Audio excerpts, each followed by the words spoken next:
반갑습니다. 정원철입니다. 이제 예술 전반에 대한 말씀을 드리게 될 것 같은데, 예술에 대해서 제가 이해하고 있는 것을 말씀을 드리게 될 겁니다. 근데 어떻게 보면은 이제 예술을 이해를 한다는 것은 오해, 잘못 이해하고 있는 부분들하고 짝을 이루고 있는 거죠. 그래서 이해보다는 어떤 오해를 우리가 하고 있는가라는 측면에서 말씀을 드리는 게 훨씬 더 이렇게 쉽게 다가오고 재미도 있을 것 같아서 일단 예술에 대한 이오해 이런 식으로 제목을 잡아봤습니다. 제일 먼저 말씀드린 오해는 이제 여가 혹은 취미 활동이다. 예술 활동은 여가 혹은 취미 활동이다. 라고 생각들을 많이 하고 있죠. 이 부분과 관련된 말씀을 좀 드려볼까 합니다. 한 세 가지 정도를 제가 말씀드릴 건데 그 중에 첫 번째입니다. 예술 얘기를 하는데 사실 이제 이게 예술보다는 어떤 우리의 언어 가지고 시작을 좀 해볼까 해요. 그러니까 짓다라는 동사에 대해서 저는 이제 굉장히 큰 의미를 부여하고 있는데 그런 어떤 관점을 좀 소개를 해볼까 합니다. 선생님들은 짓다라는 이 동사를 보면은 뭐가 떠오르세요? 어떤 것들을 짓는다, 무엇을 짓는다 할 때가 떠오르시나요? 대부분이 짓다라고 하면 이제 이렇게 되죠. 옷을 짓다, 밥을 짓다, 집을 짓다.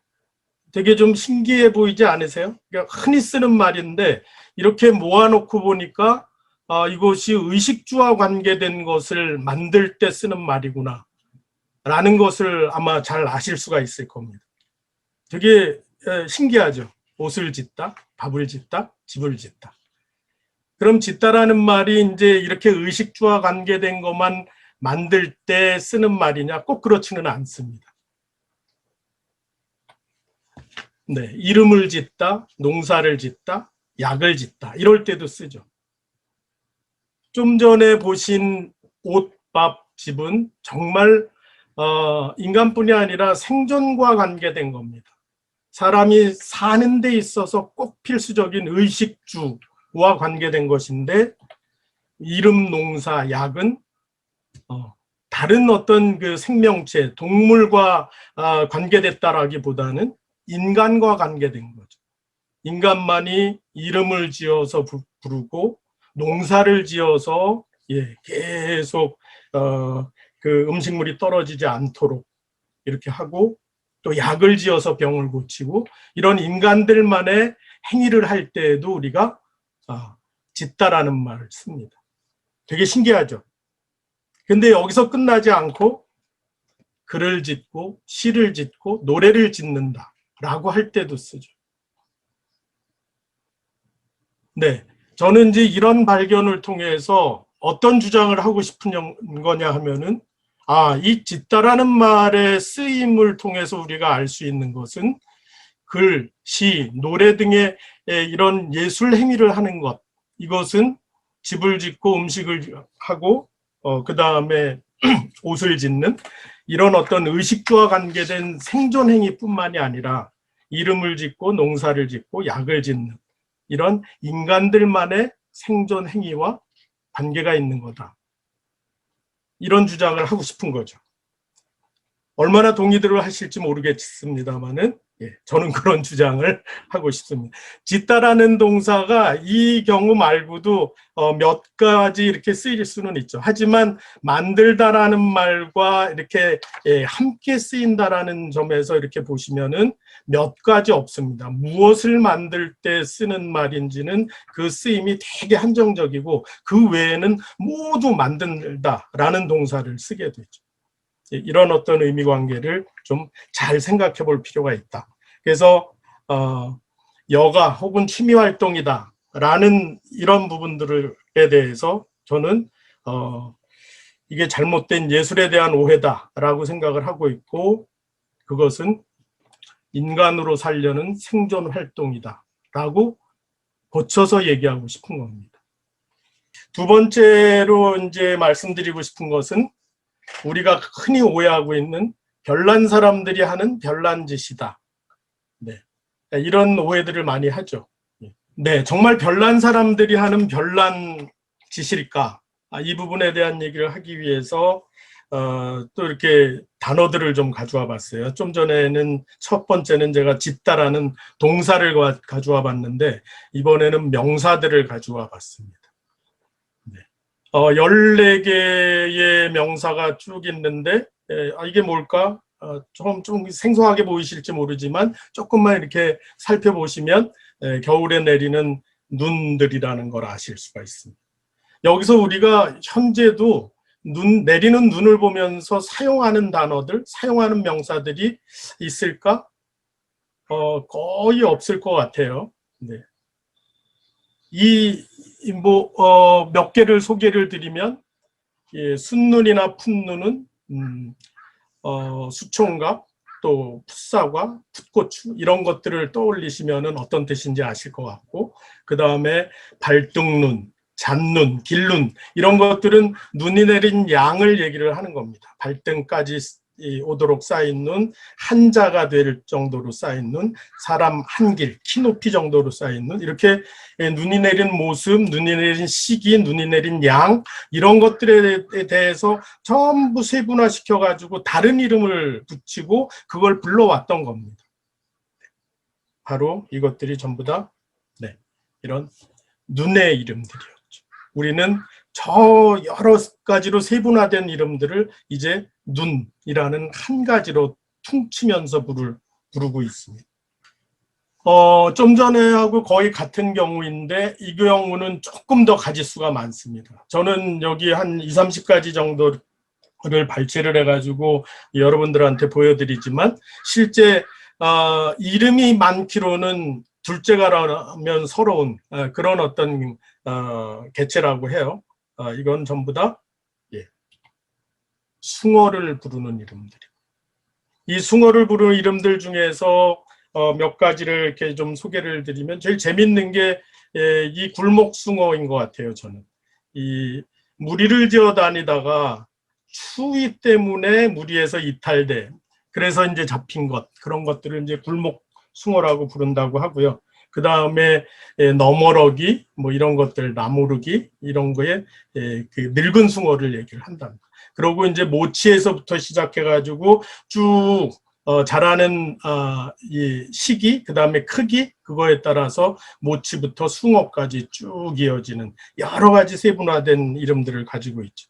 이것 역시 눈을 부르는 이름들처럼 얘네들의 크기, 그 다음에 어떤 그 행동 양식, 이런 부분들에 따라서 전부 다 숭어라는 하나의 이름으로 부르지를 않고 저렇게 100개가 넘는 이름들로 나누어서 불렸다는 겁니다. 숭어가 이렇게 이제 여러 가지 이름으로 올 수 있었던 것은 아마 바다 연안에서, 그러니까 민물과 바닷물과 거기를 왔다 갔다 하면서 살고 전국적으로 분포되고 해서 지방마다 이제 다른 이름을 붙여 부르고 이런 연유도 아마 있기는 했었을 겁니다. 네, 눈 이름과 숭어의 다양한 이름을 거쳐서 이제 되게 이건 더 생소한데 이거는 사람 이름입니다. 사람 이름 중에서도 한 사람의 이름이에요. 포르투갈의 작가의 이름입니다. 페르난도 페수아라는 작가인데 이 사람은 살아생전에 70개가 넘는 서로 다른 이름을 가졌다라고 해요.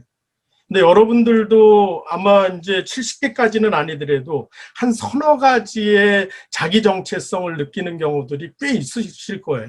친구들 만났을 때 다르고, 가족들 만났을 때 다르고, 그 다음에 직장에서 동료들 만났을 때 또 다르고, 이런 여러 가지 자신의 정체성들을 느끼실 겁니다. 근데 이 페소아라는 작가는 그런 이 서로 다른 내 안의 정체성을 그냥 하나로 억제하면서 하나로 유지하려고 한 것이 아니라 그것들을 전부 쪼개가지고 각각의 정체성대로 글쓰기를 시도한 그런 사람입니다. 네, 왼쪽 위에는 무슨 색이 보이시나요? 왼쪽 위에는 파란색, 그리고 오른쪽 아래는 빨간색이 있습니다. 이렇게 대각선을 통해서 점점 이렇게 섞여가죠, 색깔이. 요 가운데 있는 색깔들이 몇 가지나 될까요? 셀 수 없는 색깔이죠. 이 색깔들의 이름을 선생님들은 뭐라고 부르시겠어요?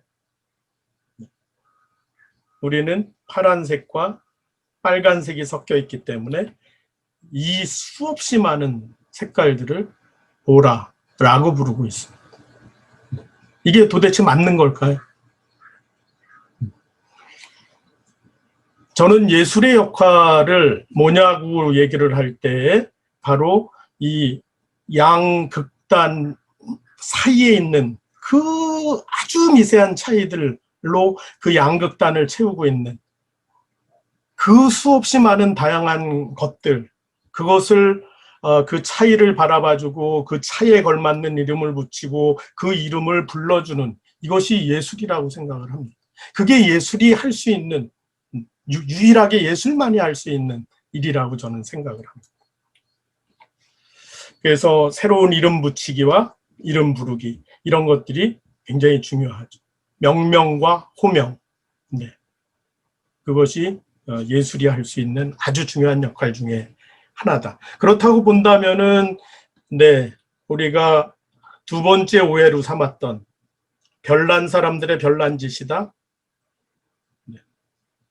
별난 사람들의 별난 짓으로 보는 이유는 그 굉장히 많은 사람들, 절대 다수가 하는 일들이, 하는 짓이 이렇게 뭉뚱그려져서 있는 거죠. 거기서 벗어난 짓들은 전부 미친 짓인 거죠. 정신 나간 짓인 거죠. 하지만 양극단, 파란색과 빨간색 사이에 수없이 많은 그 중간지대에 각각의 어떤 행위들, 각각의 가치관들, 이런 것들이 있다라고 하면은 그것을 별나다고 볼 수가 있을까요? 주류의 행위들, 주류의 가치관이 있을 때 거기서 벗어나면은 이상해지는 거죠. 정상과 비정상이 돼버리죠. 하지만 지금 이것은 이렇게 바뀌어야 됩니다. 독립된 존재들의 고유한 행위입니다. 독립된 존재들의 고유한 행위. 파란색과 빨간색 사이 그 무수한 아주 미세한 차이들, 이것을 같이 한꺼번에 보라라고 부를 수 없는, 바로 그런 것들이죠. 두 번째 오해에 대해서 말씀을 드렸고요. 마지막 세 번째 오해입니다. 예술행위의 결과는 작품이다. 선생님들은 어떻게들 생각하시나요? 우리가 예술행위를 한다, 그림을 그린다, 노래를 부른다, 작곡을 한다, 춤을 춘다, 연주를 한다라고 했을 때 이런 행위는 모두가 작품이라는 걸 완성해 나가는 과정이다. 그래서 예술행위가 완성시키는 것은 작품이고 예술행위의 결과는 작품이다. 틀린 말은 아니죠. 하지만 그것으로만 생각하는 게 오해라는 겁니다. 신동호 선생님이 아주 주도적인 역할을 하신 칠곡 할매들의 시집이죠. 시가 뭐고라는 시집이 이렇게 있습니다. 이거는 이제 하나의 완성된 작품이죠. 이 작품, 시집이라는 작품들 안에는 이런 또 각각의 시라는 작품들이 있습니다. 한번 읽어볼까요? 소화자라는 할머니가 쓰신 건데, 시가 뭐고라는, 이건 좀 억양을 좀 집어넣어서 읽어야지 실감이 납니다. 노네들의 할 일도 많은데 공부 시간이라고 일도 넣고 허둥지둥 않는데 시를 쓰라 하네. 시가 뭐고? 나는 시금치씨, 배추씨만 아는데, 저 경상도 사투리 잘 못하는데 이제 너그럽게 봐주시기를 바라고. 이런 이제 시라는 시 작품들을 쓰신 거죠. 박금분 할머니는 이렇게 되게 좀 묵직한 어떤 그 생각을 하게 하는 시를 또 쓰셨습니다. 아무것도 하고 싶은 것도 없고 이제 갈 때가 됐으니까 곱게 잘 가는 게 꿈이다. 이런 바람을 쓰셨고요. 네. 고추 농사에 대해서 이렇게 쓰신 경우도 있습니다. 근데 이런 이제 시라는 작품들이 그 책에는 들어있죠. 혹시 선생님들 서삼독이라는 말을 들어보시는지 모르겠어요. 신영복 선생의 처음처럼이라는 책에서 저는 이제 읽었는데, 책을 읽을 때는 세 가지를 읽어야지 제대로 읽는 거다. 이런 뜻입니다. 세 가지가 도대체 뭘까요? 책을 읽을 때 꼭 읽어야 되는 세 가지. 뭐라고들 생각하십니까? 그것은 첫 번째 텍스트를 읽고, 두 번째는 저자, 필자를 읽고, 그 다음에는 독자 자신을 읽는 거. 이게 이제 서삼독입니다. 텍스트를 읽는 거로 끝나서는 안 되고, 그 텍스트를 쓴 사람의 생각과 그 다음에 이제 어떤 그 사회적인 배경과 가치관과 철학과 관점과 이런 것들을 읽는 것이고요. 그 다음에 거기까지 읽는 걸로 끝나는 것이 아니라 그렇게 읽은 것을 자기화하는 것. 그렇다면 나는 이라는 질문을 던지면서 자기화시키는 과정. 이렇게 세 가지를 읽어야지 제대로 읽는 거라고 합니다. 그러니까 어떻게 보면은 텍스트, 그러니까 시라는 작품과 시를 읽는 독자 사이에는 되게 중요한 저자가 있는 겁니다. 그래서 예술 활동을 하는 어떤 주체라고 봤을 때는 저자에 해당이 되는 거죠. 우리는 예술행위의 결과를 작품으로만 볼 경우에는 저 텍스트만 읽는 거로 끝나는 경우가 되게 많죠. 하지만 그 텍스트를 만드는 과정에서, 텍스트를 완성해 나가는 과정에서 저자의 변화, 저자가 완성되는 이 부분들도 굉장히 중요한 거고, 그것이 없다면은 텍스트와 나를 연결시키는 그런 어떤 주체가 될 수가 없는 겁니다. 예술행위의 결과는 작품이다 라는 오해를 저는 이렇게 바꿔보고 싶습니다. 예술행위의 결과는 사람이다. 세 가지 예술에 대해서 우리가 일반적으로 오해하고 있는 것들에 대해서 말씀을 드렸습니다. 다시 한번 짧게 정리를 하면 예술행위는 어떤 여가나 취미가 아니라 생존활동이다. 인간으로서의 생존활동이다라는 것. 두 번째, 별난 사람들이 하는 별난 짓이 아니라 고유한 존재임을 입증하는 그런 어떤 처절한 노력이다라는 것. 그 다음에 예술행위가 완성시켜가는 것은 작품만이 아니라 그 과정을 통해서 그 예술행위를 하는 주체가 점점 완성되고 변화되는 것이다 라는 것. 여러 선생님들은 바로 이런 예술행위를 통해서 생애전환을 꿈꾸고 있는 분들을 만나고 계신 겁니다. 네, 잘 들어주셔서 감사합니다. 안녕하세요. 네, 저는 네, 중부대학교 사진영상학과에 있는 현혜연이라고 하고요. 강론으로 해서 제가 했던 사진을 중심으로 좀 말씀드리려고 합니다. 저는 2018년에 생애전환학교 사업이 처음 추진될 때, 그때 이제 사진으로 한 달 살기, 품격 있는 고난으로 한 달 살기 사진이라는 프로그램을 개발하면서 이 생애전환학교를 처음 알게 되었고요.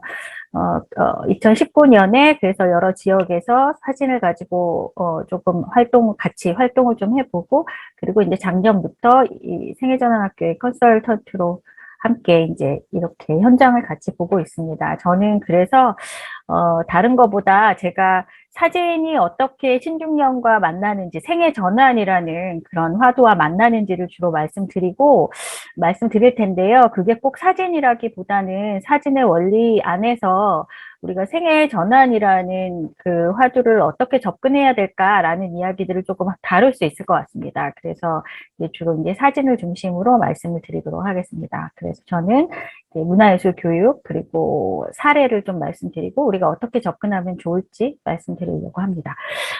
네. 이제 시작을 할 때 먼저 이 이야기로 시작을 하려고 합니다. 누구나 자기 삶의 창의성을 가지고 있다.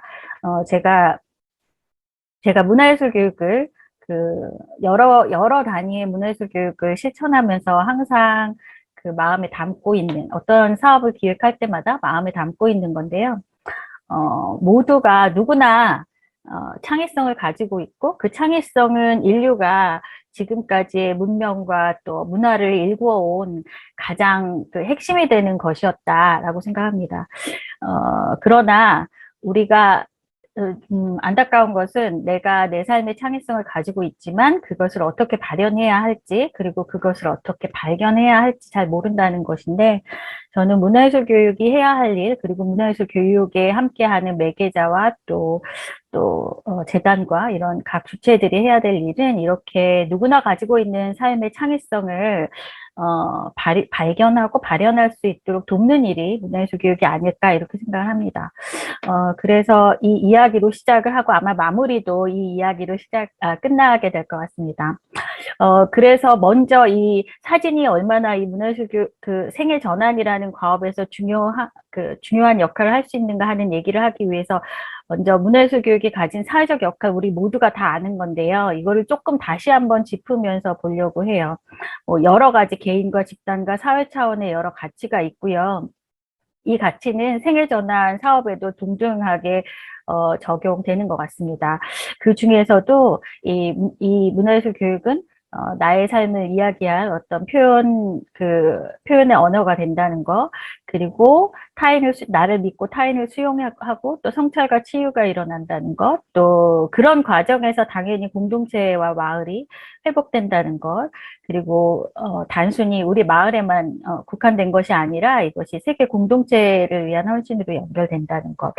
그래서 예술은 삶의 기술이다라고 하는 점을 다시 한번 짚고 이야기를 시작하려고 합니다. 왜냐하면 이런 것들, 이런 사회적 역할이나 가치가 생애 전환에서도 같이 이야기될 수 있다고 생각하기 때문입니다. 구체적인 이제 사례를 먼저 말씀드릴게요. 이제 생애 전환에서 사진이라는 매체, 즉 꼭 사진이라기보다는 시각 매체가 어떤 역할을 할 수 있을까를 좀 생각해 본다면 사진은 우리 삶이 그대로 담겨 있기 때문에 그것이 꼭 사실이라는 뜻은 아니고요. 기억과 기록, 또 이야기와 표현의 장치가 된다는 점, 이건 제가 앞에서 말씀드렸던 이 표현의 언어라는 점과도 연결될 것 같고요. 또 사진이 재미있는 것은 그 안에 드러나는 다양한 관점과 다양성과 또 생각들이 얼마나 다른지를 굉장히 손쉽게 깨닫게 해주는 매체라는 점, 이런 점이 사진의 장점인 것 같습니다. 그래서 저는 생애전환 학교에서 사진 프로그램을 만들면서 이런 네 가지 단계를 좀 같이 구성하려고 했습니다. 그래서 먼저 사진과 다양성, 사진과 기억이라든가 사진과 관점의 전환이라든가 이런 거를 좀 먼저 보고요. 먼저 좀 생각하고 사진이 이렇게 관점의 전환을 가져올 수 있구나라는 것들을 조금 체험하는 것으로 시작을 하고 그리고 사진 작품들이 세상에 대해서 어떻게 심사숙고하고 또 자기 해석을 어떻게 보여주는가를 같이 보고 해석하는 단계들을 구성했습니다.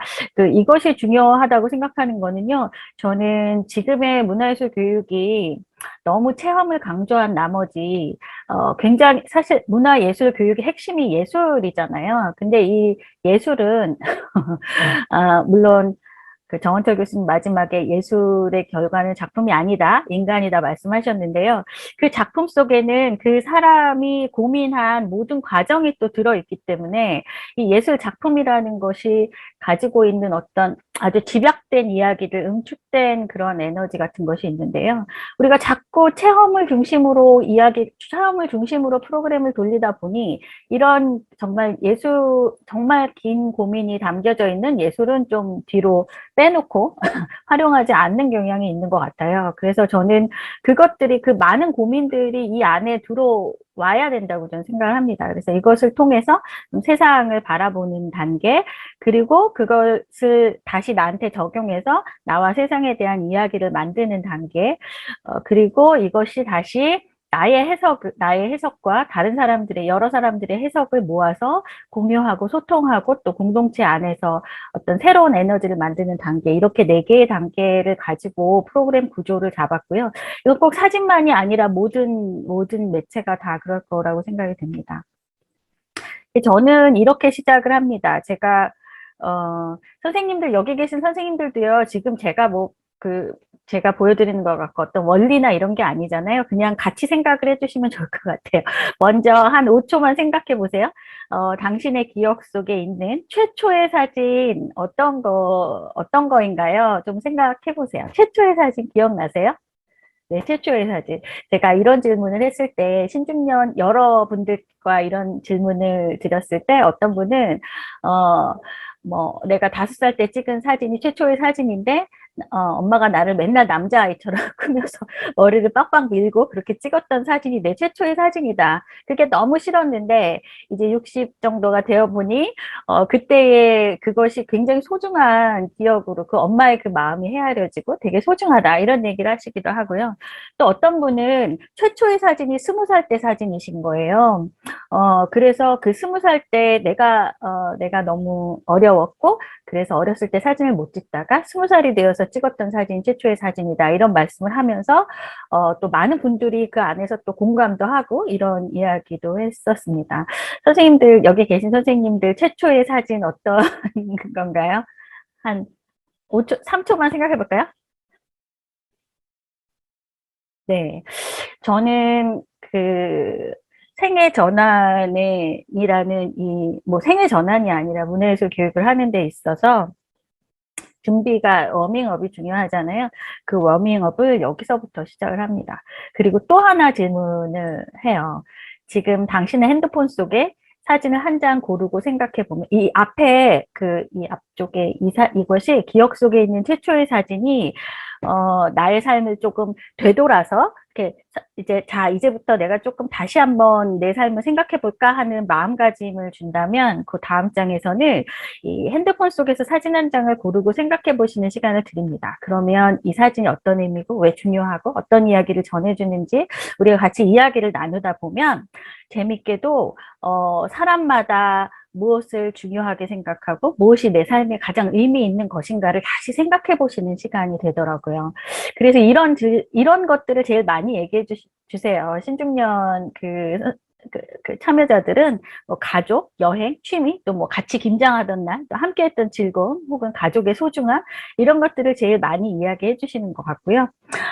또 이런 말씀을 하신 분, 이런 글을, 저는 이제 이렇게 사진을 한 장 뽑고 거기에 대해서 글을 한번 써보시게 하는데, 이분은 귀촌 하신 분이에요. 귀촌하신 부부셨는데, 도시에서 항상 지친 모습으로만 보던 당신, 사천 바닷가에서 환한 얼굴이 반가워요. 늘 그 모습으로 함께 지내요. 이렇게 쓰셨더라고요. 이런 사진을 통해서, 이런 앞에 그 사진들을 통해서 선생님들이 거기에 참여한 참여자들은 사진을 이렇게 정리하세요. 사진은 날 거울이고 또 가족의 역사, 나의 존재감을 확인했다. 함께 했다는 것을 느꼈다. 또 소속감을 느꼈다. 그리고 내가 잘 살았구나. 또 이게 되게 의미 있는데 내가 정말 잘 견뎠구나. 이런 거를 확인했다. 확인할 수 있었다. 그리고 기억을 다시 떠올리게 해주는 타임머신이라서 기분이 좋아졌다. 내가 내 인생을 재평가하는 어떤 계기가 되는 것 같다. 이런 말씀들을 해주시더라고요. 근데 저는 이렇게 이야기를 시작하면서 나의 이야기를 사실 생애 전환 학교는 자신의 이야기를 가지고 와서 고영수 선생님이 항상 강조하시는 것처럼 자기의 서사, 자기의 이야기를 만드는 것이 중요한데 거기에 이렇게 사진을 통해서 이야기를 시작해 봅니다. 그래서 저는 이제 사진이 이제 저를 포함한 신중년에게 이런 의미가 있다고 생각합니다. 이제 세상을 바라보고 해석하고 그것이 이제 세상에 대한 시각을 열어주고 다시 그걸 공유하고 공감하는 그런 영역을 확장해주는 역할을 한다고 생각하는데요. 그렇게 사진에 대한 이야기를 가지고 어떤 워밍업을 했다면 이제 이것을 우리의 이야기를 하기 위해서 사진을 어떻게 표현을 할 수 있을까 하는 과정들을 이런 과정으로 합니다. 또 보고 프레이밍하고 그걸 시각화하고 보여주고 또 공유하는 이 단계를 통해서 사진을 만들어 갑니다. 다시 조금 앞으로 가면 그래서 사진을 말씀드린 것처럼 이렇게 앞에 4단계 중에서 앞에 워밍업을 했다면 두 번째 단계에서는 이제 해석하는 단계에 들어가는데요. 거기에서 이제 사진이 이렇게 우리 어떤 삶의 문제를 바라보는 것, 또 사진을 찍는 게 내 시선에 집중하기 때문에 나를 좀 성찰할 수 있다는 것, 그리고 이게 일상에 언제나 힘이 될 수 있는 일상의 도구라는 것, 이런 것들을 조금 같이 느끼면서 이렇게 사진을 시작합니다. 두 번째 단계에서는 사진가의 시선으로 세상을 좀 나눠보는 시간을 갖습니다.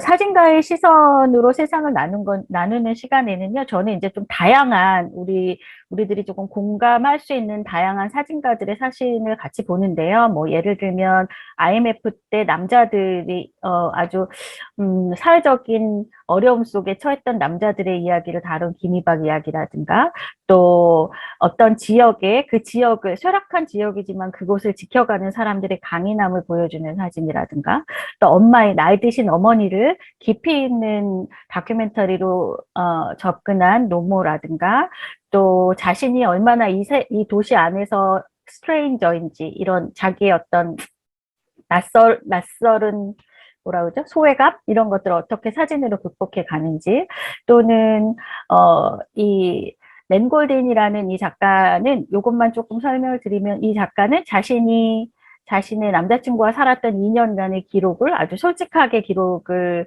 합니다. 그리고 마지막에 그와 헤어지는 과정 전체를 사진으로 기록하고 나의 기억이 나의 기억이 시간이 가면서 퇴색하거나 다르게 미화되는 걸 방지하기 위해 나는 사진을 찍는다 이렇게 말을 하거든요.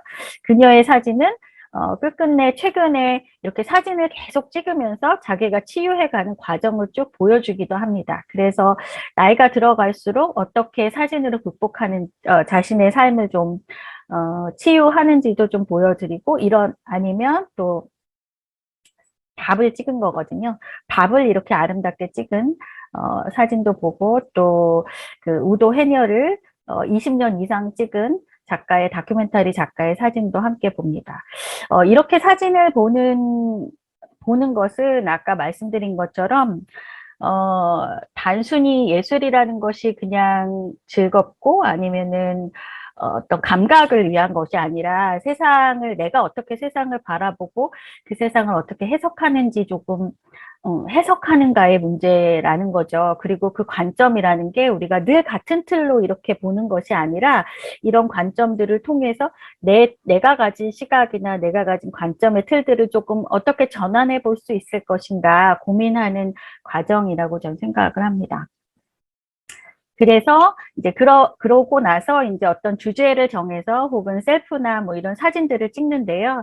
그 사진을 찍는 과정을 통해서 셀프 사진을 찍기도 하고, 그 다음에 함께 여행을 하면서 찍기도 하고, 하나의 주제를 통해서 사진을 찍기도 합니다.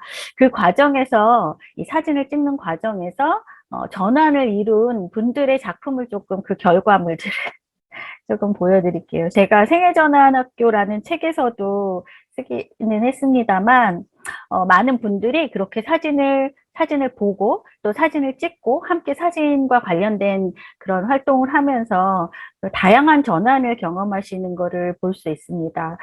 이경서 작가는 원래 다른 직업이 디자이너세요. 이분은 자신이 굉장히 어려운 일에 처했을 때 계속 울다가 어느 날 이 눈물을 사진으로 한번 찍어볼까 하는 생각에서 사진으로 찍었는데 이렇게 눈물 떨어뜨려서 찍으신 거예요.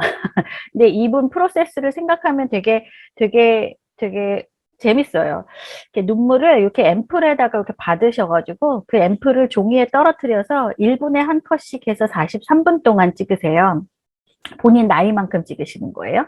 그러면 이제 처음에 딱 떨어져서 여기서 눈물이 떨어져서 쭉쭉쭉쭉 해서 여기 끝에 가서 43분이 되면 이제 어느 정도 말라가거든요. 이 과정을 쭉 보면서 계속 사진을 찍고, 찍어서 이렇게 해놓으니까 한 장의 멋진 추상화 같은 추상 표현주의의 작품 같은 작품이 나왔는데, 이 작품을 찍으면서 내가 본인이 가지고 있었던 눈물에 대한 어떤 자격지심이라든가 어떤 또 그 아픔이나 이런 거에 대한 것들을 조금 많이 극복하셨다는 말씀 많이 하셨고, 그래서 내가 다시 삶이 회복되고, 또 다른 사람이 내 작업을 보면서, 아, 네 작업 너무 재밌다. 그래서 친구들이 주변에서 막 앰플을 준대요.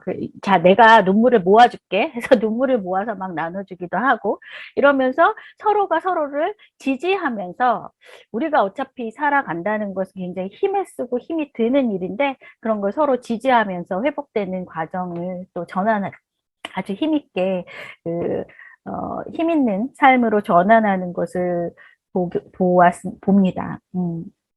또 최경혜 작가는 이 동물원을 어느 날 마음이 지쳐서 동물원에 가서 동물들을 보는데, 그 비 오는 날 동물원의 동물들이 지쳐 있는 그 모습에서 마치 나의 모습 같아서 찍기 시작한 사진이, 이분도 계속 취미로 정말 20년을 동물원을 찍으신 거예요.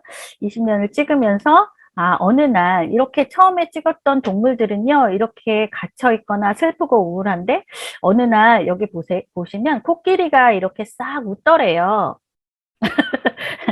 그렇게 보이시나요? 코끼리가 웃는 것처럼 보이시나요? 코끼리가 싹 웃더래요. 정말 이 코끼리가 반가워서 웃었을 수도 있고, 매일 가니까 반가워서 웃었을 수도 있고, 혹은 또 이 마음이 이제 회복된 그 작가의 시선이 웃음을 본 것일 수도 있겠죠. 그래서 이런 것들을 보기도 했고, 그러면서 그 이후의 사진들은 보신 것처럼 아주 뭐랄까요? 이렇게 좀 아름다운 사진으로 변화하더라고요. 그래서 이런 어떤 예술을 하는 그 과정을 통해서 어떤 관점의 변화, 생각의 변화가 일어났다는 이야기들을 해주시기도 합니다.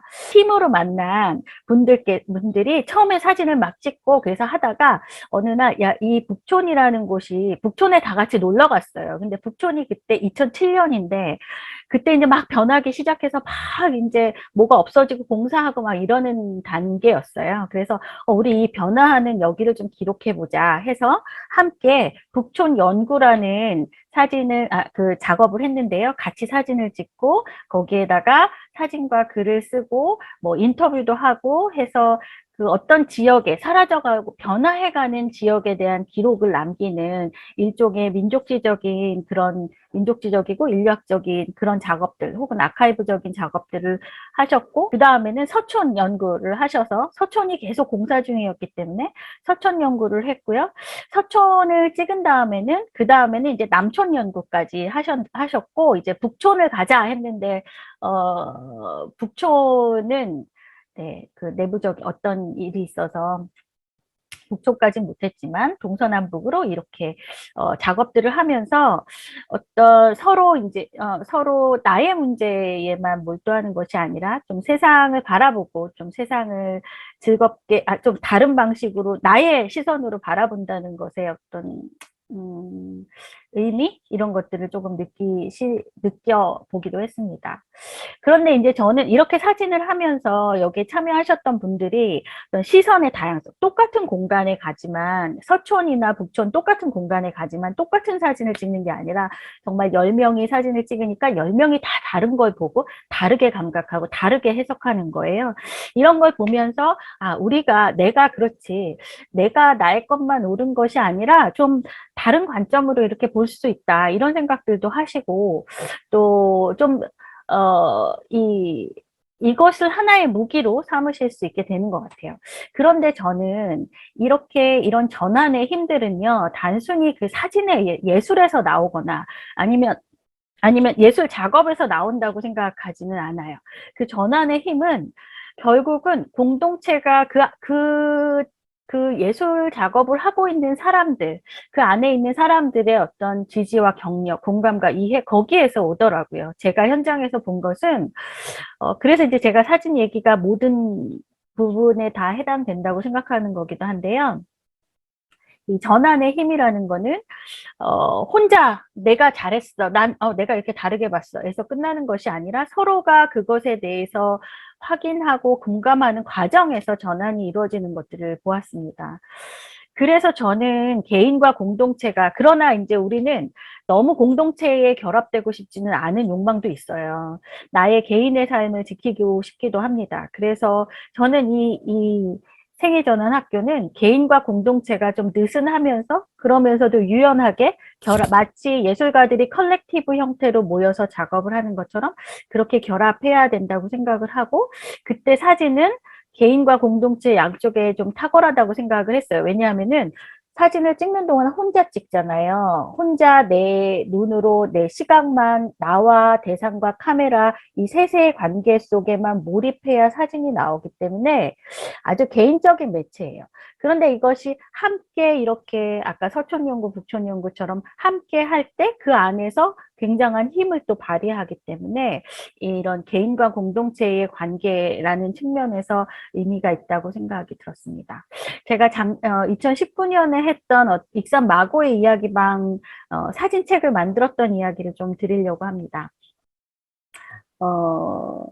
이분들은 2018년에 문학으로 한 달 살기에 선정되셔서 그 문학으로 한 달 살기를 하고 2019년에는 상반기에는 숲에서 한 달 살기, 그 다음에 하반기에는 뭐죠?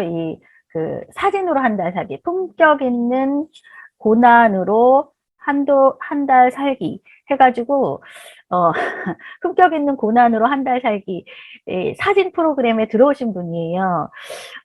그런데 이분들께서는 원래 이렇게 익산 마고의 이야기 공작소라는 팀에서 모여서 같이 시 읽으시고 시 쓰시는 분들이에요. 그리고 그냥 다 엄마들이고 예술을 하셨던 적이 없고, 그런데 이제 여기에 모여서 글 쓰시고 이야기하고, 또 진흥원의 생애전환학교 사업을 통해서 그 지원금을 받으니까 그걸로 같이, 이렇게 다양한 활동을 해보실 수 있게 된 거죠. 뭐, 강의도 들으실 수 있고, 또 여행도 가실 수 있고, 그 좀 다양한 프로그램을 하시면서 굉장히 재미있는 작업들을 하셨어요. 그래서 저한테 네가 사진 프로그램을 개발했으니 네가 와서 사진을 좀 가르쳐 주면 좋겠다. 그러셔서 저도 여기 팀장님 목소리가 너무 좋았거든요. 그래서 좋다. 제가 갈게요. 해가지고 가서 사진을 찍었습니다. 그런데 처음에 제가 카메라를 조금 빌려드렸어요. 제가 그 교육용으로 갖고 있는. 근데 그런 것들이 사진을 찍어보지 않으셨기 때문에 되게 어려우신 거예요. 그래서 그냥 그거를 과감히 버리고 핸드폰으로 사진을 찍으면서 사진을 찍다 보니 또 사진을 막 찍는 것보다는 글을 쓰시는 분들이잖아요. 그래서 제가 아까 보신 것처럼 그런 처음에 사진에 대한 이야기를 시작했고, 그 다음에 많은 작가들이 세상을 어떻게 해석했는지 도 봤고, 그러면 여기서는 우리가 어떤 사진 찍을까 할 때 셀프 포트레이트 찍는 것도 해보고 같이 여행을 가서 사진 찍는 것도 하고 하다가 마지막에는 글과 이런 게 너무 좋으니까 글과 내가 찍은 사진을 합쳐서 이렇게 옆에 보시는 책을 한 권 만들었습니다. 조금 제가 계획했던 것이 아니고요. 계획하지 않았는데 좀 즉흥적으로 책으로 갔던 거고요. 그 책을 만들었던 그 컨텐츠를 조금 보여드리면, 이제 여기 이렇게 모여서 같이 동네 사진도 찍고, 뭐 여수로 또 찍으러도 가시고 이렇게 했습니다. 그런데, 이 팀장님이었던 송룡희 선생님이 쓰신, 이렇게 여기 보시는 것처럼 시와 사진이에요. 이 사진은, 이 프로그램을 하는 동안에 찍으신 것도 있고, 어떤 거는 또 그 전에 찍어 놓으신 사진들, 이거 다 핸드폰에 있는 사진, 핸드폰으로 찍은 사진이었고요. 그 메밀꽃이 어머니를 생각하시면서 했던 시예요. 나한테만 쌀밥을 이렇게 주시던 엄마를 그리워하면서 쓰셨던 시고요. 또 이 결혼이라는 시는 저는 이거를 보고 정말 포복절도를 했는데요. 결혼 생활을 오래 하신 거잖아요. 그래서 신발을 선물 받았는데 내 발이 짝발인가? 오른쪽 신발이 작다. 바꿀까 말까 고민을 하다 선물 받은 명품인데 그냥 신자. 작은 쪽 신발을 당겨서 늘려 신고 그래도 불편하다. 명품이라는데 왜 이럴까? 버릴까? 누구 줄까? 에휴 그냥 신자. 명품이라는데. 지금은 제일 편한 나의 동반자. 결혼이에요. 저는 정말 이 시를 보고 그래. 그래, 내 발에 잘 맞춰서 명품이라는데 오래 신으면 제일 편하겠구나. 그 어떤 삶의 깨달음 같은 게 막 느껴져서 저한테 일종의 뭐랄까요? 어떤 깨달음을 주시기도 했고요. 여기에 같이 계셨던 최강순 님은 계속 꽃만 찍으시는 분인데요. 제가 이거는 여러 번 소개한 적이 있는데요. 올해부터 내가 고향이고 친정 부모님, 시부모님 모두 하늘나라 계셔서 내가 이제 고향이 돼서 내가 고향된 건 세월에 물드는 거고 그래서 이제 내가 어떤 고향이 될 것인가 이런 얘기를 이런 이야기를 글에 담으셨어요. 근데 저는 지금 그 두 분의 송영희 선생님과 이 최강 선생님 글 두 개를 보면서 어떤 나이가 들어가는 것에 대해 우리가 두려움이 있잖아요. 또 죽음에 대한 두려움 이런 것이 있는데 이런 것들과 어떻게 화해할 수 있을까라는 점이 늘 고민인데 여기서 화해의 어떤 아이디어를 얻었던 것 같아요.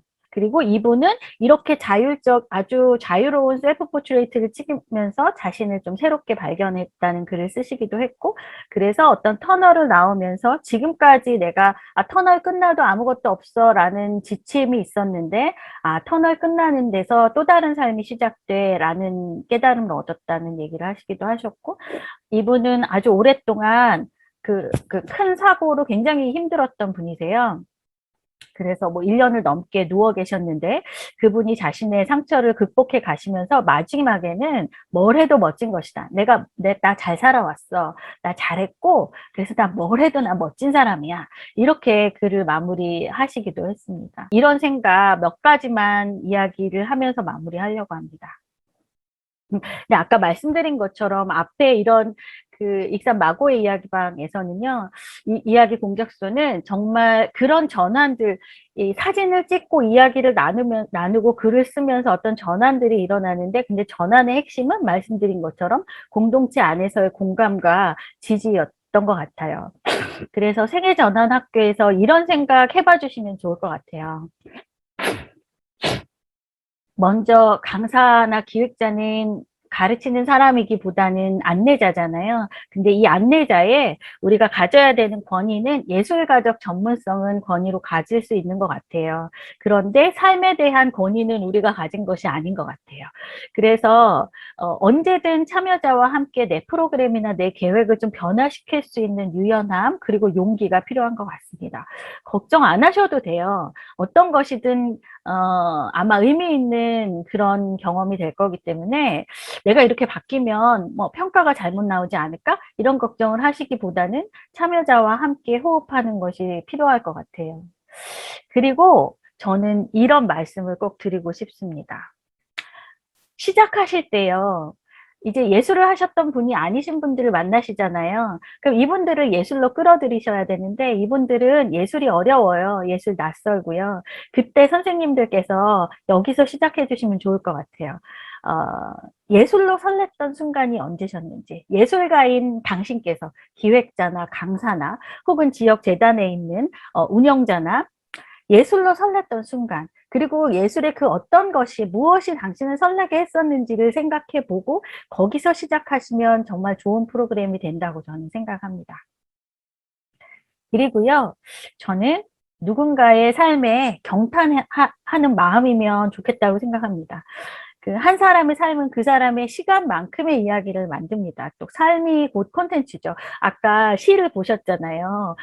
정말 짝짝이 신발 같은 거 다 삶에서 나온 거고 경험에서 나온 건데요. 한 사람이 살아온 그 시간은 그 시간만큼의 이야기가 있고 그것이 곧 콘텐츠가 된다는 것이 저의 배움이었어요. 제가 생애전환학교를 운영하면서 제가 배운 점은 그거였습니다. 아, 삶이 곧 콘텐츠야. 뭐를 구태여 만들기보다는 그 삶이 가지고 있는 그 삶 안에서의 창의성을 발현할 수 있도록 끌어내면 되겠구나. 이렇게 생각이 들었어요. 그래서 그 이야기에 귀 기울이시면 창의적 콘텐츠를 만들 수 있을 것 같습니다. 자, 그리고 그 안에는 서로 선생님들과 여기 계신 선생님들과 또 거기에 참여한 참여자들 간의 공감, 공유, 신뢰, 그리고 창의적 협력 이런 것들이 아마 좋은 프로그램을 가능하게 할 것 같습니다. 그리고 마지막으로 재단에서는 생애전환학교가 어떤 학교를 만들 건가 하는 고민을 큰 차원에서 해주시면 좋을 것 같고요. 거기에서 함께 하시는 기획자와 강사 선생님들은 학교에 온 분들이 어떤 변화를 경험할 것인가 이런 질문을 함께 해주신다면 지역과 지역민 또 우리가 함께 어떤 전환하는 경험을 할 수 있을 거라고 생각이 듭니다. 감사합니다. 네, 안녕하세요. 한종욱입니다. 무용이라는 그 키워드를 전달받았는데 실제 그 생애전환 문화예술 현장에서는 무용을 거의 하고 있지 않아서 어떤 이야기들을 선생님들과 함께 하면 좋을까 좀 고민이 됐었거든요. 그래서 무용 포스터 하나로 한번 출발해 보고자 합니다. 그리고 오늘 제가 하는 이야기는 뭐 특강이라기보다도 우리 주변에서 보고 듣고 느낄 수 있는 것들을 좀 옴니버스식으로 엮었다라고 봐주시면 좋지 않을까 싶습니다. 포스터를 보시면서 혹시 무엇이 보이는지 그리고 나의 시선은 어디와 맞닿아 있는지 한번 생각을 잠시 가져보면서 이야기를 진행해 보고자 합니다. 무용이라는 것이 왜 선생님들에겐 되게 낯설고 어렵게 느껴질까? 그리고 저도 현장에서 이제 정말 뭐 어린 친구들이든 중학생이든 어르신들 만나면 무용하면 되게 좀 공포감을 표현할 정도까지 좀 힘겨워하시는 분들이 계시거든요. 그랬을 때 그분들이 주로 말씀하시는 거는 저는 뭐 아름다운 몸을 갖고 있지 않아요. 그리고 저는 유연하지 않아요. 잘 출 수 없어요. 이런 말씀들을 거의 대부분 본능적으로 막 하세요. 근데 그런 말씀들을 귀담아 듣다 보면 그분들이 보는 무용이라는 것은 무대 위에서 혹은 방송 속에서 누군가에게 보여주기 위해서 만들어진 무용이라는 것이죠. 그런데 지금 우리가 살아가는 시대에서 무용이라는 것은 그냥 생각, 나의 마음을 표현하는 것인데 그것을 몸으로 표현할 뿐이라고 생각합니다. 몸으로 표현하기 때문에 그것이 움직임의 형태, 움직임의 패턴으로 사람들과 소통하는 구조라고 볼 수 있을 것 같아요. 다른 예술 장르에서는 어떤 시각적인 이미지 뭐 이런 것들로 사람들과 소통하기 위해서 자기의 생각과 마음을 표현하는 것이라면은 무용은 그 도구가 몸이다. 이런 것이지 않을까라는 생각이 듭니다. 근데 그토록 우리에게 무용이 공포스럽게 남는 이유는 아마 역사 속에서 보아왔던 무용의 모습일 것 같아요. 아름다운 신체 조건, 그 다음에 아주 훈련된 고도의 테크닉, 그래서 내가 감히 저거를 할 수 있을까? 그러한 반응 이면 속에는 또 이러한 어떤 암묵지들이 깔려있지 않을까 싶은 생각도 가져보게 됐습니다. 최근에 조금 세계적으로 이제 이슈화되고 있는 안무가들이 있어서 유튜브 영상을 제가 그냥 사진으로 좀 캡처를 받았었어요. 이거는 스웨덴 왕립 발레단의 영상입니다. 유튜브에 들어가면 나오는데요. 아마 조금 전에 봤던 사진 속에서 발레의 모습과는 발레라고 하지만은 조금은 다른 모습들을 발견할 수 있으실 것 같아요. 이 사람들의 표정, 그리고 이 사람들의 어떤 의상, 그리고 토 슈즈를 벗고 그냥 슈즈를 신고 어디에서 무엇을 하고자 하는지 그냥 나의 감각대로 보이는 대로 한번 느껴보시면 어떨까 싶어서 조금 사진을 가져와 봤습니다. 알렉산드 에크만이라고 해서 이 사람이 스웨덴 왕립 발레단하고만 작업한 것은 아니고요. 지금은 이제 다른 곳에 가서 작업을 하고 있는데요. 이 스웨덴이란 자연 풍광 그리고 그들의 어떤 문화적인 정서 이런 것들이 그냥 작품 속에 자연스럽게 녹여나고 있는 것들을 좀 보실 수가 있으실 것 같아요. 그리고 가장 요즘 핫한 안무가 중에 한 명입니다. 애플 제품을 좋아하시면 아이팟 광고 그리고 우리나라 LG전자 광고에 이제 무중력 상태에 떠 있는 듯한 인간의 모습을 보셨을 텐데요. 정말 아무 기계 장치 도움 없이 움직임만으로만 그걸 만들어냈는데 그걸 만들어낸 사람이 요한 브루주아라는 사람인데요. 레퀴엠이라는 작품을 제가 유튜브에서 보고 좀 충격을 받은 적이 있었어요. 무대가 끊임없이 회전을 하고 여기 보이는 사람들은 무용수가 아니라 무용수와 더불어서 성악가도 같이 있어요. 같이 소리와 움직임으로 무엇인가를 만들어내는데 제가 영상이 아니라 이렇게 사진으로 가져온 이유도 이들의 어떤 몸의 형태, 그다음에 이들의 옷, 이들의 표정, 그리고 이들이 부르짖는 온몸의 어떤 함성 이런 것들을 보면서 약간은 저는 그 깔레의 시민도 떠오르고 그 판테온에 있는 어떤 조각상들도 떠올라서 어떤 군중의 모습들 뭐 이런 응집되어 있는 에너지들을 좀 보게 되기도 했었는데요.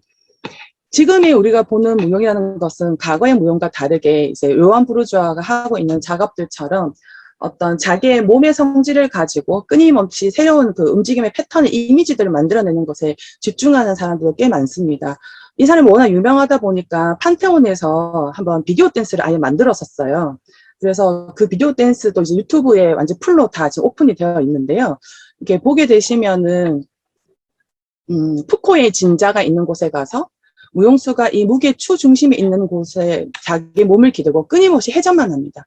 그리고 혹은 바닥에다가 이렇게 사각형의 판을 두고 이 판의 어떤 속도, 돌아가는 속도에 따라서 무용수의 몸의 속도가 같이 움직이는 이런 이미지들을 이제 만들어내고 있거든요. 이런 것들을 볼 때 우리가 보여주기 위한 무용도 우리가 과거에 생각했던 왔던 무용에서 조금 벗어나서 새로운 어떤 몸의 패턴들, 움직임들을 가지고 사람들과 소통하려고 있다는 것들을 조금 볼 수 있지 않을까 싶어 생각이 들었습니다.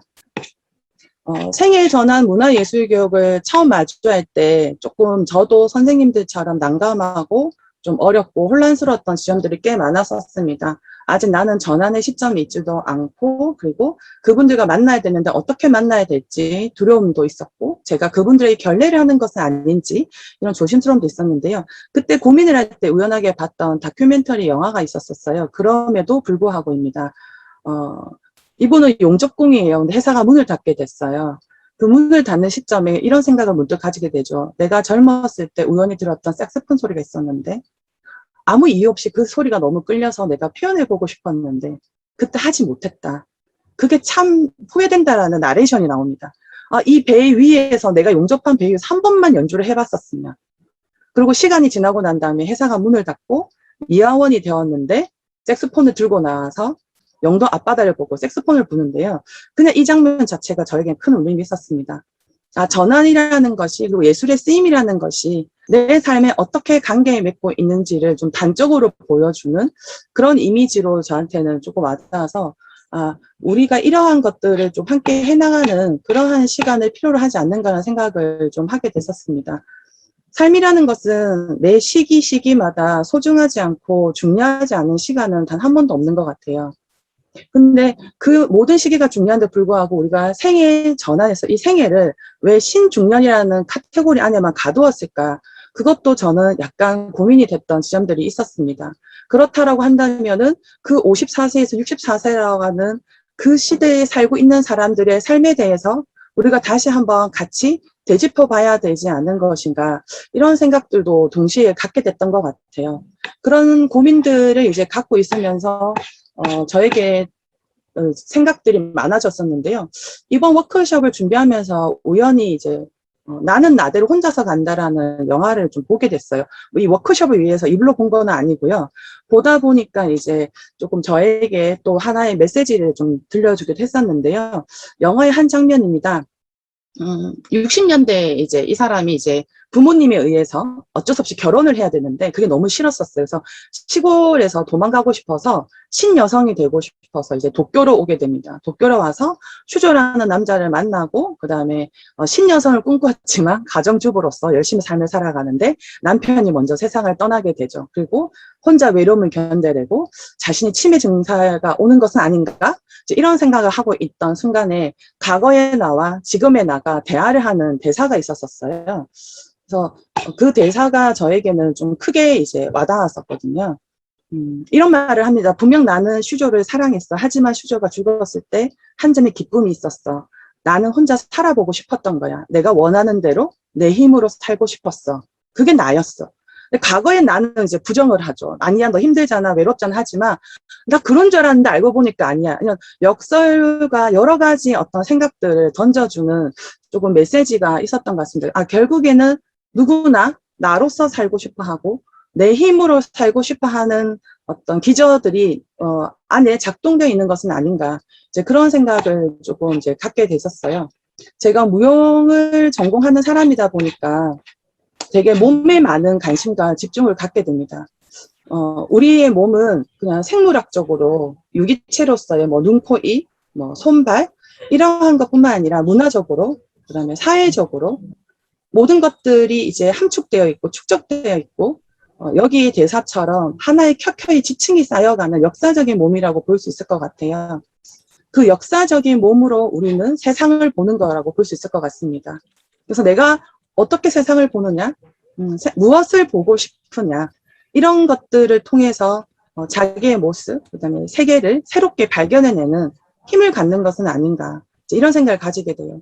그래서 이 영화 속에서 주인공이 있는데 이 세 명의 남자가 계속 등장을 해요. 알고 보면 결국 이 세 명의 남자도 나예요. 나 자신이거든요. 근데 대사에서 이런 말이 나와요. 내 역사에도 말이지 쌓이고 쌓여서 몇 겹에 걸쳐 만들어진 지층이라는 게 있다고. 역시 지구와 나는 뭐 하나야 하면서 막 이야기하려고 하니까 에이 집어쳐 뭐 이렇게 내면 속에 있는 자기 또 다른 자기가 자기한테 말을 거는 이런 장면들이 이제 나오기도 합니다. 이거는 이제 다큐멘터리 영화인데요. 알츠하이머를 앓고 있는 요양원에 계신 어르신들에게 한 명의 무용수가 이제 찾아갑니다. 5일간 정도 이제 수업을 하려고 했었다고 그래요. 그래서 다큐멘터리 영화 감독도 아이 별로 뭐 찍을 게 있겠어? 얼마 없을 거야. 금방 끝낼 거야 했는데 생각보다 시간이 오래져서 한편의 영화가 완성이 됐다라는 진실인지 사실인지 알 수 없는 이야기가 이 영화 속에 있습니다. 어르신들이 움직이지 못하니까 무용수는 실체 있는 어르신들 손을 잡고 춤을 추기도 하고요. 아예 움직일 수 없는 분한테는 손가락으로 말을 걸기도 합니다. 그리고 지팡이를 짚고 움직이고자 하는 욕구는 있지만 움직임이 불편한 어르신들은 자기의 몸을 지탱을 시켜서 그분들의 몸을 자기 몸의 무게로 받아들여서 움직임을 만들고 관계 맺는 것들이 나와요. 영화 감독은 볼랑슈라고 하는 90살 할머니가 무감각한 표정에서 사랑을 느끼는 환하게 웃는 표정으로 바뀌는 감정을 늙지 않는다에 대한 서사에 많이 집중을 한 듯하지만 저가 이제 봤을 때는 몸으로 돼야 하는 내가 살아있음을 몸을 통해서 몸의 표현을 통해 증명해내는 이 어르신들과 무용수의 관계, 몸에 대한 터치, 움직임 이런 것들이 조금 저에게는 좀 강렬하게 와닿았던 것 같습니다. 그래서 실존의 우월성이라고 제가 녹음했는데요. 내가 살아있음을 그대로 그냥 내 몸으로 표현해내는 거죠. 그러면서 나를 알아가고 내 삶에 어떤 당위성을 부여하는 모습이지 않을까 싶은 생각도 들었었어요. 그래서인지 저도 어르신들을 만나면 항상 이렇게 손에 관심이 많이 가고 발에 관심이 많이 가고 그분들 몸 하나하나를 자꾸만 귀 기울이게 됩니다. 이분들의 손끝, 발끝에 있는 이 하나하나가 어떻게 보면 그분의 몸의 역사이고 몸의 지층이고 단순하게 죽음이 아니지 않을까 그런 생각을 조금 해보게 됐었어요. 저도 이제 생애 전환을 하면서 문학소녀라고 제가 스스로 칭하는 분들이 있는데요. 만난 적이 있었어요. 50대 중반, 60대 초반이신 분이셨는데요. 문학을 사랑하시는 분들이어서 문학을 가지고 몸으로 어떻게 대화를 해볼 수 있을까 하다가 시 하나가 조금 떠올랐었습니다. 그리고 그분들이 그 시를 읽고 자기가 마음에 드는 시를 기억하고 싶은 시를 팔로 이제 움직여보고 사람들과 함께 이제 팔로 움직임을 이제 걸어가면서 함께 춤췄던 장면을 좀 찍어 놓은 게 있는데요. 제가 여러 선생님들은 지금 사진을 보고 계시겠지만 그 시를 한번 읽어 드릴게요. 귀에 들리는 시와 눈에 보이는 이분들의 모습을 함께 한번 느껴보시면 어떨까 싶어요. 이분들이 읽고 몸으로 표현했던 시입니다. 이파리는 많아도 뿌리는 하나. 거짓으로 보낸 젊은 시선 동안 햇빛 아래에서 잎과 꽃들은 흔들어댔지. 이제 나는 진실을 향해서 시들어가네. 저는 개인적으로 진실을 향해 시들어가네라는 말이 인생 전환 이후에 인생 후반기라고 하는 우리가 삶의 가장자리 혹은 끝자리를 하는 곳에 있어서 오히려 세태나 세락이 아니라 내 삶의 진정한 모습을 어떻게 알 수 있는지가 너무 울림이 커서 이분들하고 이야기를 해보고 싶었는데요. 오히려 어떤 분들은 더 찬란하다라고 이렇게 몸으로 표현을 해주시더라고요. 내가 본 나죠. 시를 통해서 봤지만 시를 내가 보는 것을 내 몸으로 표현했기 때문에 이런 표현들이 나오지 않았나 이런 생각들을 조금 가지게 됐었습니다. 그러면서 이제 제가 이 분들 만나기 전에 떠올렸던 무용 작품이 하나 있었어요. 이거는 시즌 마치라고 하는 작품인데요. 계절을 이제 걸어가면서 팔로 막 춤추면서 표현하는 겁니다. 피나 바웃이라고 전 세계적으로 아주 전설적으로 유명한 무용가의 이제 움직임이기도 한데요. 이걸 이분들과 같이 봤어요. 같이 보면서 어떤 분이 그냥 툭 이런 말 하셨어요. 나도 무용을 한 거네? 나도 저 사람들은 별반 다를 바는 없네? 나도 내 몸으로 내가 본 시를, 내 인생을 몸으로 표현했으니까 나도 무용을 한 거네? 나도 아름다운 거였네? 뭐 이런 말을 내이시더라고요. 그런 것들을 이제 보고 있었는데 1년 있다가 한번 전화가 오셨었어요. 그 생애 전환을 한 번 더 자기들 하게 됐는데 프로젝트에 선정이 됐는데 명상을 가지고 자기들 해야 된다. 그런데 생각해 보니까 명상이라는 것이 뭐 가보자 틀고 앉아서 홈하는 것이 명상이 아닌 것 같더라. 우리가 작년에 겪었던 것처럼 좀 내 몸을 차분하게 느낄 수 있도록 움직여 보는 성찰의 시각, 그리고 내가 무엇인가를 통해서 느껴보는 대화의 시간을 좀 가져보고 싶다라고 하시면서 이 장소를 아예 섭외해서 오셨었어요. 그래서 어느 날에 이 장소에서 이런 걸 해줬으면 좋겠다라고 저한테 연락이 오셨는데 같이 공동 기획자가 된 것 같은 느낌이라고 해야 될까요? 이분들은 정말 전환을 스스로가 모색하고 계시구나라는 생각도 들었고, 이분들은 그냥 이분들 삶 자체가 이미 삶의 충만함이란 자리에 이미 자기 자신을 놓아놓고 살고 있는 것은 아닌가, 그런 생각을 좀 하게 됐었습니다. 그래서 조각이 있는 그 바닷가에 같이 가자고 해서 배를 타고 들어가서 좀 짧은 시간이었지만 그 속에서 자기 몸을 놓여보고 자기의 몸을 통해서 좀 자연 속에 있는 자기를 좀 느껴보고, 그 다음에 누군가 만드는 조각인지 모르지만 그 조각을 만들었던 그 사람의 어떤 작품을 통해서 대화를 나누어 보고 이런 시간들을 조금 나누었던 기억이 있습니다. 잘 생각해 보면은 우리는 보고자 하는 것이 있고 늘 기억하고자 하는 것이 있는 것 같아요. 늘 보고 있지만 또 다른 무엇인가를 보고자 하죠. 그것을 어떻게 보면 우리는 발견한다라고 말할 수 있을 것 같습니다. 그리고 늘 뭔가를 기억하고 싶어 해요. 잊기 싫어서, 아니면 특별해서, 아니면 뭐 소중해서, 그것만큼은 내가 꼭 붙들고 싶은 것들이 이제 마음속에 작동하기도 하는 것 같습니다. 결국에는 그 기억이 나에게 의미로 와닿고, 의미로 와닿기 때문에 그걸 기억하고 싶어 하는 마음이 싹 트는 거라고 볼 수 있을 것 같아요. 우리가 오늘날 무용으로 말하고자 하는 것은 내가 본 내 역사적인 몸인 내가 본 새로운 세계를 발견하고 나에게 적합한 기억을 만드는 과정이라고 생각을 합니다. 그것이 지금 우리가 하고 있는 무용이지 않을까, 그렇게 생각할 수 있을 것 같아요. 어떻게 느끼느냐가 어떻게 보느냐뿐만 아니라 무엇을 보느냐는 것도 결정했다라고 이제 데이비드 소로가 이야기했다라고 이제 나와 있는 것들을 제가 이제 보게 됐습니다. 우리는 느낄 때 비로소 이해할 수 있는 것 같아요. 이해한다지만 알고 보면은 그 일이 부딪혔을 때 내가 정말 이걸 이해하고 있었는가 하는 순간도 너무 많이 마주하고 있는 것 같습니다. 내 마음의 생각이라고 저는 좀 표현을 했긴 했는데요. 진짜 내 몸이 무엇을 어떻게 느끼느냐, 내가 무엇을 보고자 했는지, 무엇을 기억하고자 했는지, 그것이 나의 삶을 혹은 나의 주변을 이해할 수 있도록 하는 어떤 기저가 되지 않을까 생각이 많이 들었었습니다. 그러기 위해서는 조금 머무르고 음미하는 시간도 필요한 것 같아요. 우리가 뭐 속도라든지 경쟁이라든지 사회적 조건에서 내가 해야 되는 역할들이 너무 많잖아요. 그러다 보니까 우리는 그거를 쫓기던 나머지, 휩쓸린 나머지 잠시 머물러서 멈춰서 뭐 주위를 자세히 본다든지 아니면 민감하게 본다든지 좀 차분하게 보는 시간들을 많이 못 가지는 것 같아요. 근데 느끼려고 하려고 하면은 솔직히 차분해야 되고 그리고 천천히 해야 되고 그냥 진실되게 있는 그대로를 좀 받아들여야 되는 준비가 되어 있어야 되거든요. 그것이 어떻게 보면은 지금 우리에게 요구되고 있는, 우리에게 필요로 하는 어떤 삶의 태도이지 않을까 생각도 조금 가져보게 되었습니다. 그래서 뭐 전환, 뭐 생애에 있어서 이러한 것들을 이제 생각해 본다면은 참 관심이 중요하겠다.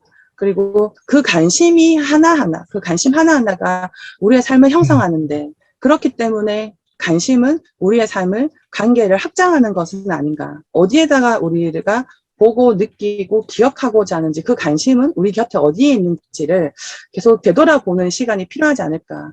이제 그런 생각들을 이제 이 생애 전환을 꿈꾸고 있는 분들하고 만나면서 그분들의 몸에서 혹은 그분들의 표현에서 그분들이 들려주시는 말에서 이제 제가 조금 느끼게 됐던 부분인 것 같습니다. 정원철 교수님이 앞에서 이제 그 이름을 가지고 좀 설명해 주셨는데요. 저도 작년에 이제 미션을 받으면서 생애 전환에서 나를 찾는다는 어떤 의미일까 했을 때 우리가 되게 일반 명사로만 불리고 있는데 나라는 존재를 말하고 하면 고유 명사로 불려야 되지 않을까라는 생각도 잠시 해서 사례집의 Q&A 때 조금 멘트를 달았던 것 같기도 한데요. 우리는 어떻게 보면은 선입견에 갇혀있는 나의 모습과 내가 되고자 하고 하는 모습의 그 사이에서 계속 변화해가고 있는 유동적인 자기의 모습이 있다라고 볼 수 있을 것 같습니다. 사회에서 일반적으로 보편적으로 이러이러해야 돼라고 하는 어떤 선입견으로 작동하는 모습. 그렇지만 내가 진짜 진정으로 갈구하는 혹은 내가 잠시 잊어먹었지만 혹은 내가 정말 이런 욕구가 있었나 싶어서 다시 느껴지기도 하지만 그런 기대 그 양극단을 달리는 것이 아니라 그 사이에서 끊임없이 변화해가는 자기의 모습 그것을 있는 그대로의 나의 현재 나의 모습과 마주하는 것이 예술이 가져다주는 강력한 힘이 아닌가 그런 생각을 이제 신중년 선생들과 만나면서 많이 느끼게 됐던 것 같습니다. 있는 그대로의 현재 나의 모습을 그대로 인정해 줄 수 있는 그래서 나에게 익숙해질 수 있는 이 익숙해진다는 것이 무감각하거나 습관적이거나 무의식적이라는 게 보다도요. 진짜 나를 받아들일 수 있는 자세인 것 같아요. 근데 살다 보면은 정말 나를 있는 그대로 받아들이는 게 쉽지가 않더라고요. 대단한 용기도 필요하고 인내도 필요하고 여러 가지 어떤 많은 것들을 내가 견뎌내야지만 또 나의 모습을 좀 받아들이게 되기도 하더라고요. 그래서 지금 우리가 하고 있는 무용은 우리가 옛날에 생각해왔던 누군가를 보여주기 위한 무용이 아니라 내가 하는 무용. 내가 하기 때문에 역사적인 나의 몸이 내가 기억하고자 하는 나의 모습을 표현하면서 현재의 나와 끊임없이 마주하면서 나를 알아가고 또 그 외에 다른 사람들, 다른 시대의 예술가들, 다른 관계들로까지 그 관심을 확장해서 함께하는 그것이 이제 생애 전환에서 무용이 갖고 있는 모습이지 않을까라는 생각이 조금 들었었습니다. 마지막으로 이제 해서 첫 사진을 돌아왔는데요. 예술가로서 정체성을 갖고 있는 본인들이 본인의 삶을 위해서 생애 전환 프로그램을 좀 기획하시고 짧지만 굵게 그걸 하고 난 다음에 다시 모여서서 그 경험이 어떠했는지 이야기하는 자리에 제가 줌에서 초대를 받아서 선생님들 좋은 이야기를 경청할 수 있는 기회가 됐었어요. 그때 대부분의 선생님들이 이야기한 게 그거였었어요. 힘들었지만 재밌었다 하시면서 내가 이런 데 관심이 있었나? 그리고 이렇게 내가 천천히 본 적이 있었나? 이런 이야기들을 개별적으로 해주시면서 공통적으로 조금 많이 나왔던 이야기가 용기가 생겼다. 그리고 지지자가 생겼다. 동반자가 생겼다. 뭐 친구가 생겼다. 하나의 어떤 친밀한 공동체를 느끼셨던 것 같아요. 이게 생애 전환 문화예술교육에서 예술의 경험이 가져다주는 삶의 자극, 그 다음에 힘이지 않을까, 동력이지 않을까 생각을 했었고요. 그리고 박영철 선생님 오늘 들어오셨을 때 그 말씀 하셨었어요. 전환이라고 해서 뭐 어떻게 해야 되는지 처음에 조금 막막했었는데 처음 자리도 같이 만났었거든요. 근데 그게 뭐 A인 내가 B가 되는 건가? 근데 그럴 수는 없지 않을까. 결국에는 내가 경험하고 보니까 혼자였으면 너무 힘들었을 텐데 주변에 어떤 동반자, 지지자들과 함께 하면서 A가 A 다시도 될 수 있구나라는 생각을 가지게 됐다라고 이야기를 하시더라고요. 그게 결국에는 전환이 아닐까 이런 이야기를 해주셨어요. 그래서 우리가 뭐 체인지를 컨버터다 혹은 뭐 갱신이다 이렇게 많은 선생님들 좋은 이야기로 전환에 대해서 말씀을 많이 들려주셨는데 진짜 그 당사자분의 자기의 목소리로 자기 경험으로 그 말씀 해주셨을 때 저에겐 가장 큰 울림이 있었었고 그때 이 포스터가 저에게는 불현듯 쓱 스쳐 지나갔었어요. 내 어떤 무용수가 서 있지만 그림자인 듯 했는데 쓱 대충 봤을 때는 자세히 보니까 그림자는 아니고 그림자이지만 원래 모습하고 그림자 모습은 사뭇 다르고 그런데 그 사이를 비집고 날아가는 저 새는 과연 무엇을 말하는 건가? 나의 모습이 있으면 나의 모습이 그림자가 반드시 있는 건가? 네. 혹은 나의 내면에 어떤 바람과 갈등이 있는 건가? 이러면서 생애전환 문화예술교육의 어떤 해답은 당사자인 선생님들이 정말 멋지게 스스로 찾아가고 계신다. 이런 생각을 갖게 됐습니다. 몸으로 나의 생각을 표현하는 거 그게 지금 우리가 꿈꾸고 있는 우리가 하고 있는 무용이다라고 조금 말씀드리면서 그런 역사적인 몸을 가지고 나를 표현하는 거기 때문에 생애 전환의 삶에 있어서 자기 자신을 알아가고 용기를 부여하고 다른 이들의 관심을 가지고 함께 나아갈 수 있는 어떤 그러한 모습이지 않을까라고 이제 생각이 들었습니다. 감사합니다.